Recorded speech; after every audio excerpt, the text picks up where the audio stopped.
Hearing loss is an often misunderstood condition that impacts an estimated 48 million Americans. In honor of National Protect Your Hearing Month, we're here with two hearing health experts, Dr. Leslie Soiles, and Chief Audiologist for HearingLife and spokesperson for the National Campaign for Better Hearing, and Tina Soika, the Senior Vice President of Operations for HearingLife and a trained speech pathologist. Welcome, Dr. Soiles and Tina. Thank you. Thanks for having us. Leslie, how do we identify hearing loss in ourselves or a loved one? Because hearing loss usually occurs very slowly over time, we tend to adapt to that situation. But there are some telltale signs that somebody may be dealing with hearing loss. For instance, if somebody is struggling to follow a conversation in a restaurant, or if somebody is needing to use the television volume louder than what's comfortable for those around them, those are indicators. But probably the most obvious sign would be if somebody is frequently needing people to repeat themselves. If they're constantly saying, huh, what, then that's a sign that there is a hearing concern that needs to be investigated. Tina, an estimated 48 million Americans have some degree of hearing loss. So why are people reluctant to get assessed? You know, it's such a great question. I think there's a couple reasons why. I think the first reason is people perceive stigma tied to hearing loss. They associate hearing loss with getting older, and of course nobody wants to get old, so they shy away from admitting that they may be having problems hearing. I think there's another reason why, and Leslie alluded to it, and it's the fact that hearing loss happens so gradually over time that the person is missing out on more and more and more as years go by, and they may not even realize it. And so they're not aware of how diminished their hearing is and how it's impacting their lives. Leslie, what are the effects of untreated hearing loss? Are there links between hearing loss and other health conditions? Absolutely, and in fact, there is a growing amount of evidence that is widening the circle in terms of the consequences of untreated hearing loss.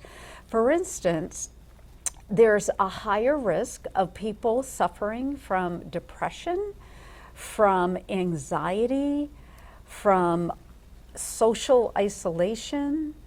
There is a higher risk of individuals not addressing their hearing loss of suffering from dementia.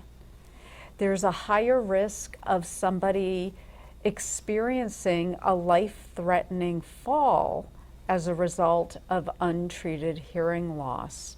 So there are such strong connectors that is really fueling the urgency that we have for making sure people over the age of 60 are getting their hearing assessed and having the information they need to make decisions that affect not only their quality of life, but also their broader health care. And Leslie, you're very open about living with hearing loss yourself. Can you describe what life was like before you had hearing aids and how your life has changed since then? You know, the best example that I can use is when I didn't have hearing aids, it was almost as if I was underwater. Everything always felt muffled. It was hard for me to really follow a conversation easily. But then once I did get my hearing aids, it was like I was just emerging out of that bubble, and I suddenly was back in the game, being able to follow conversations sharply, clearly, and be able to participate in a way that was easy. So I have to say, for me, when I got my hearing aids, it was truly a life-changing event. Tina, how are Hearing Life Centers helping people with hearing loss? So if someone comes into a Hearing Life Center, what will happen is they'll meet with a hearing care professional, and this person's been expertly trained to help people with hearing loss. The first thing they'll do is they'll sit down with the individual, they'll ask them questions about where they're struggling, where they're having difficulty, what they're experiencing with their hearing, and then they'll do a full assessment of their hearing. Once they do the full assessment, they'll take that information along with what they gathered during the interview, and they'll use that to come up with a recommendation that's personalized to that person's life experiences and their hearing loss.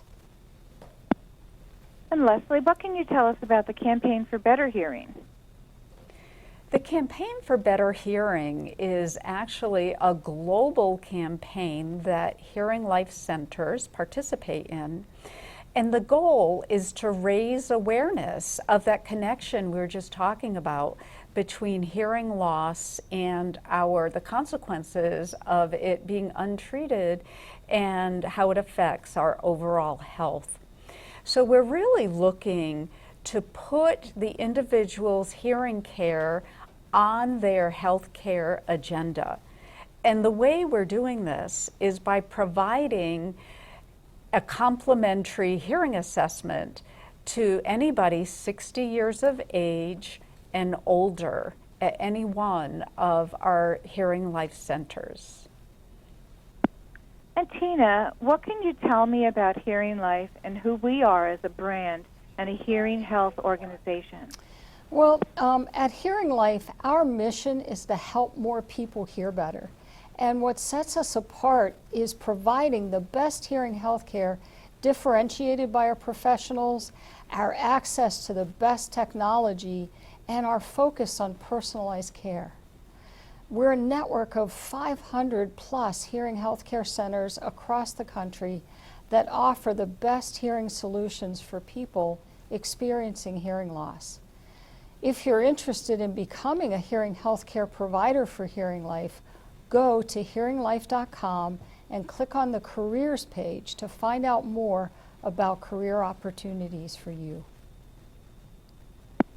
Thank you very much.